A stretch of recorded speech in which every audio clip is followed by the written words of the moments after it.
Transgender, toxic Tush, victim Rajee Narinesingh steps out showing off new face repaired by doctors after injections of cement and tire sealant left her disfigured. A transgender woman who had her face horribly damaged after it was injected with cement and tire sealant stepped out on Sunday showing off a new look. Rajee Narinesingh was one of the victims of toxic Tush, Dr. Oneal Ron Morris, who performed illegal plastic surgeries using substances such as fix-a-flat, superglue, and mineral oil. Rajee had Morris inject her cheeks, lips, and chin back in 2005 and ended up disfigured after she did not have the money to go to a proper cosmetic surgeon. In a 2014 interview she said that her new look was helping to boost her self-esteem and that men were taking notice.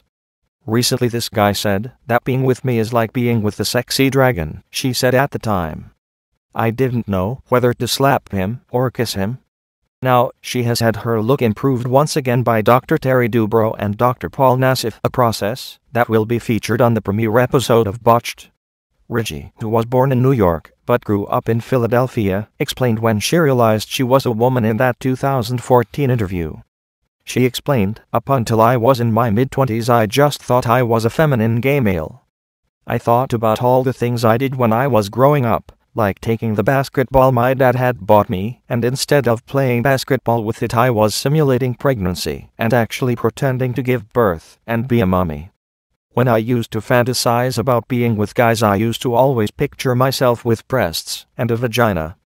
I didn't realize I was doing it. It was just so natural for me. One day I just connected all the dots and thought, you're not gay, you're transgender."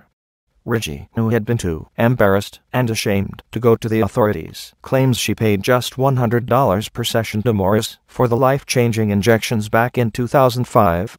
"The last thing I wanted was to look like a man in a dress. I wanted to be a beautiful woman," she said of her decision to get the injections. "So I made the choice to get injections done. In our community it is called pumping." And while she knew she was not seeing a licensed surgeon, she was still excited the day she went to see Morris. "When it finally came to the day, I was more excited than nervous because I was finally going to be the woman I had always wanted to be," she said. There was a room that she had set up where she did a lot of medical procedures. "The room looked sterile and clean," she said, and after she arrived they began the procedure. "I got injections in my face, and my hips, and my buttocks, and initially I was fine," said Rajee. But then the nightmare started. She was left with a large boil on her face that kept growing bigger and bigger, and then green pus exploded out of my face and onto the mirror. It was green and yellow and mixed with blood. She ended up spending years in solitude as a result of these botched procedures until Dr. Martin agreed to help her for free. Because of him, she says she has gone from victim to victorious. She is also ready to start dating again, saying, "I definitely deserve more than just the 3 o'clock in the morning knock on the window." As for Morris, she is now facing manslaughter charges after one of her patients died following a procedure.